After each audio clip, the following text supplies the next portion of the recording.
जय भीम। नमो बुद्धाय साथियों।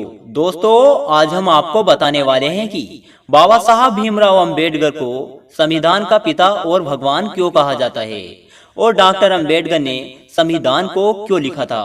तो आइए दोस्तों जान लेते हैं। दोस्तों, यह सब तो आपको पता होगा कि बाबा साहब भीमराव अंबेडकर ने संविधान को बनाया था और लिखा था, इसलिए उन्हें संविधान का भगवान कहा जाता है।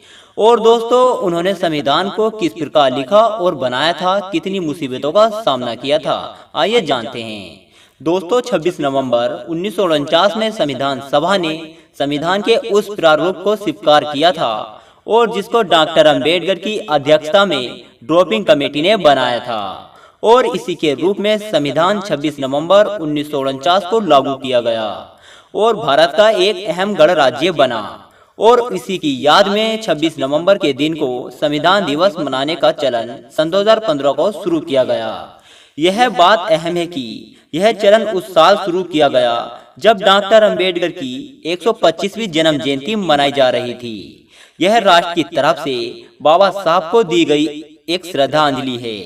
अब सवाल यह उठता है कि दोस्तों, संविधान सभा की बैठकों में 300 सदस्य मौजूद रहे और सभी सदस्यों की संविधान के निर्माण में अधिकार सम्मान प्राप्त था। दोस्तों, अब आप ही बताइए कि आखिरकार बाबा साहब भीमराव अंबेडकर को ही क्यों संविधान बनाने को उचित समझा, यानी कि क्यों संविधान बनाने को उन्हें ही चुना। यह बात बाबा साहब के सगे संबंधी और मित्र नहीं बल्कि संविधान सभा के सभी सदस्यों ने बाबा साहब को ही उचित समझा, क्योंकि वह मात्र एक भारत के सबसे ज्यादा पढ़ने वाले महान व्यक्ति थे और सभी लोगों ने मिलकर संविधान को उचित मान्यता दी और डॉक्टर अंबेडकर को संविधान सभा का और संविधान को बनाने का पिता माना, क्योंकि संविधान और बाबा साहब की वजह से ही आज हमारा दलित चमार समाज छुआछूत भेदभाव से दूर है और सर उठाकर जी रहे हैं।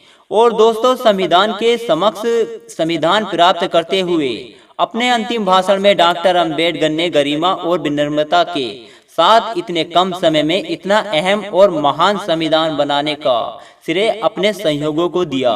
लेकिन पूरी संविधान सभा इस तथ्य से परिचित थी कि यह एक महान कार्यकर्ता का अपने सहयोगी के प्रति प्रेम और विनम्रता से भरा हुआ आभार है।